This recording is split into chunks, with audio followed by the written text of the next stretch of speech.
सदाप्रभु परमेश्वर पवित्र महानाम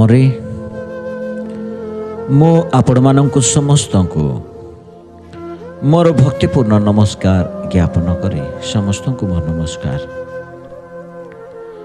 सदाप्रभु परमेश्वर प्रभु जीशु ख्रीष्टर नाम आम समस्त को 2025 सालर नूतन वर्ष दे आमानंको जीवित मानकर मध्यरे नाम स्थान देथिबारु मो सदाप्रभु परमेश्वर को धन्यवाद दिए। एही वर्ष प्रभु आमानंकर समस्तंकर जीवन रे स्वर्गीय शांति अनुग्रह आशीर्वाद प्रदान करंतु। आसु मोर प्रभुंकर लोक माने आमे प्रभुंकर वाक्यरु आमे अल्प समय आमे ध्यान करिबा। प्रभुंकर वाक्य लिखा जाए गीत संहिता तार 103 1 रु किछि अंश। दाऊद राजा कहते, हे मोहर मन सदा प्रभुंकर धन्यवाद कर। हे मोहर अंतरस्थ समस्त ताहांकर पवित्र नामर धन्यवाद कर। हे मोहर मन सदा प्रभुंकर धन्यवाद कर वो ताहांकर मंगलदान सब पासर नहीं। से तुमर अधर्म सब क्षमा करते, से तुम्भर रोग सब सुस्थ करते, से विनाशरु तुम्भर जीवन मुक्त करते। वो स्नेहपूर्ण करुणा वो दयार मुकुटरे तुम्भ को भूषित करते। से उत्तम वस्तुरे तुम्भर मुख तृप्त करते। तह उत्कृष्ट पक्षी न्याय तुम्भर नूतन यौवन हुई। दाऊद राजा जीवन रे यह ईश्वरंकर अनुभव थिला। दाऊद राजा कहते, तांकर मन को कहते, तुम्हें सर्वदा सदा प्रभु परमेश्वर को धन्यवाद करो, कारण तांको दया में केबे मध्य आमे भूली पारिबा नहीं। कारण से आम माननको आमर जीवन कालर समस्त दिन रे आमे करिथिबा गोटे गोटे पाप अधर्म को से क्षमा करुछन्ति। जदि से क्षमार विचार करिथान्ते ताहले आम्भे माने आज जगत रे न थांतो। मोर प्रभुंक लोक माने आज आमर आपनार जीवन को पचारू, प्रभु कोण आम मानकर धर्म क्षमा करि नाहंती? प्रभु कोण आम मानकर मुख को उत्तम विषय दे परितृप्त करि नाहंती? प्रभु कोण आम मानक असाध्य जघन्य रोगरु कोण सुस्थ करि नाहंती? मोर प्रभुंक लोक माने आसु आमर मन को कह, यही 2025 साल रे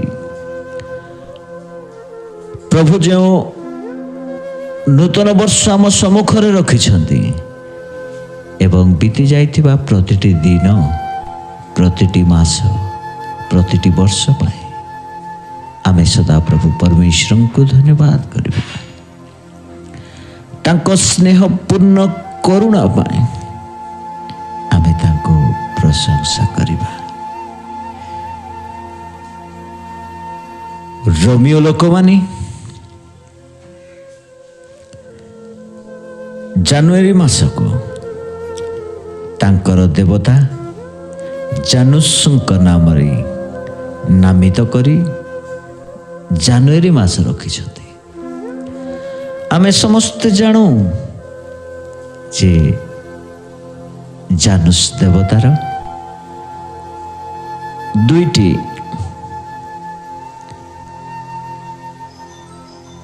मस्तक रही। ତାର ଦୁଇଟି ଚେହେରା, ଗୋଟିଏ ଆଗ ପଛ ଦେଖିବା ବେଳେ ଆଉ ଏକ ପଛପଟ ଦେଖିଥାଏ। ବିତି ଯାଇଥିବାର ସମସ୍ତ ଦିନକୁ ଦେଖେ, ବର୍ଷ ନୂତନର ସମସ୍ତ ମାସକୁ ଆଉ ଏକ ଚେହେରା ଦେଖେ।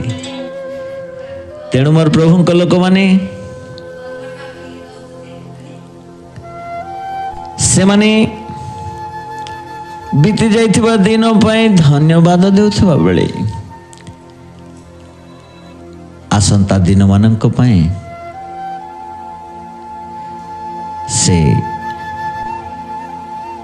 ତାଙ୍କଠାରେ ଶରଣ ନେଉଥିଲେ। ଆମର ସତ୍ୟ ଜୀବିତ ପରମେଶ୍ୱରଙ୍କର ନିକଟରେ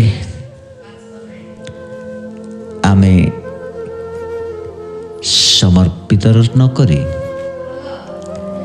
ବିତି ଯାଇଥିବା ଅନୁଗ୍ରହର ଦିନକୁ ସ୍ମରଣ ନକରି ଆମେ ବା କେମିତି ରହିବା? ତେଣୁ ଆସୁ ମୋର ପ୍ରଭୁଙ୍କ ଲୋକମାନେ, ଆମେ ଏହି ଦିନ ପ୍ରଭୁଙ୍କ ଧନ୍ୟବାଦର ସହ ଆମେ ଏହି ବର୍ଷ ପ୍ରଭୁଙ୍କର ସହିତ ଆଗକୁ ବଢ଼ିବା। ପ୍ରଭୁ ଆମମାନଙ୍କୁ ଆଶୀର୍ବାଦ କରନ୍ତୁ। ଏହି ବାକ୍ୟ ଶୁଣିଥିବାରୁ ମୁଁ ଆପଣମାନଙ୍କୁ ସମସ୍ତଙ୍କୁ ପ୍ରଭୁ ଯୀଶୁ ଖ୍ରୀଷ୍ଟଙ୍କ ନାମରେ ଧନ୍ୟବାଦ ଜ୍ଞାପନ କରେ। ଆସନ୍ତୁ ଆମେ ପ୍ରାର୍ଥନା କରିବା।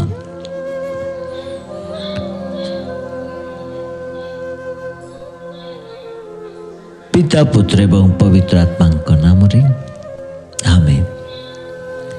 ସର୍ବଶକ୍ତିମାନ ପରମେଶ୍ୱର,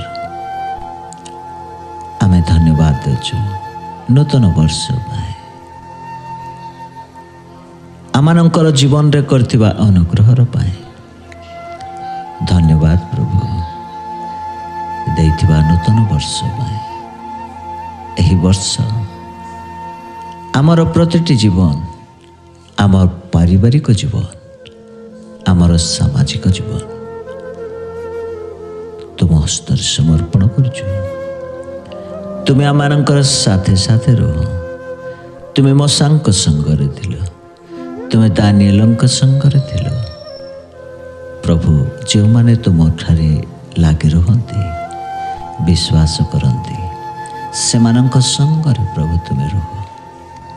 ଆମେ ଯେତେ ପ୍ରଭୁ ତୁମଠାରେ ଆଶ୍ରିତ ହୋଇଅଛୁ, ଆମମାନଙ୍କୁ ସମସ୍ତଙ୍କୁ ମଧ୍ୟ ଆଶୀର୍ବାଦ କର।